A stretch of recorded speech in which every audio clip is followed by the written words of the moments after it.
C'est le début d'un incroyable fait divers, car ce tragique incendie ne devrait rien au hasard. Nous allons vous raconter l'histoire d'un mystérieux crime familial, savamment prémédité. C'est un incendie criminel. Tout ça a été très clairement préparé, comme une checklist d'un pilote d'avion.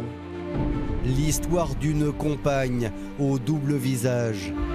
On n'a jamais prononcé le mot « je t'aime ». Ne supportais pas ma famille, ne supportais pas mes enfants. Mon courrier qui disparaissait. Quand il fallait manger le soir, il y avait 2 assiettes au lieu de 3. On s'aperçoit qu'on gêne. L'histoire d'une grand-mère et d'une mère prise dans un dilemme qu'on ne souhaiterait même pas à son pire ennemi. Je suis sa fille et je suis la maman des enfants. Je disais que c'était pas possible. Je souhaite à personne de vivre ça. Qui peut faire ça? Qui peut faire ça à ses petits-enfants? Il n'y a que le diable qui est en mesure de faire des choses comme ça.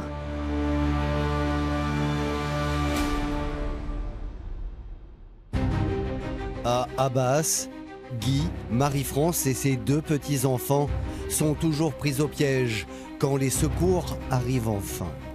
Immédiatement, les pompiers s'engouffrent dans le brasier pour en extraire les victimes, à commencer par les 2 petits garçons. Le pompier, il a pris son courage à 2 mains, il s'est mis la cagoule sur le nez, il a enjambé et le lit était contre la fenêtre. Il s'est mis debout sur le lit, il m'a passé le plus petit des gamins. Je pose le gamin soigneusement derrière, je repars vite et le grand, franchement, il a galéré pour le sortir. Il était entortillé dans la couette en train de tousser. Il me le passe, on le pose. Ils sont noirs dessus. Ils sont noirs. C'est quelque chose que je n'avais jamais vu et je souhaite à personne de le voir. Les enfants sont retrouvés, alors d'abord inconscients évidemment. Très vite on va essayer de les ventiler, etc. On se cale à les gifler pour les réveiller. Et en fait on n'y arrive pas. On n'y arrive pas. Marie-France Lacaze-Dieu est retrouvée au pied du lit des enfants. Marie, elle avait un comportement d'une personne en état de choc. Si la grand-mère des enfants est à demi consciente, pour Guy, son compagnon, c'est une toute autre histoire. L'homme est entre la vie et la mort. Une fois que les 2 enfants sont sortis, je dis, il y a mon père, il faut sortir mon père. Parce que les pompiers, c'était tellement noir qu'ils ne voyaient rien.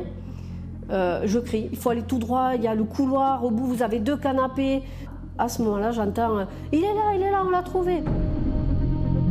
Guy Bonnebatch est dans la cuisine, au sol, il est par terre comme un chien.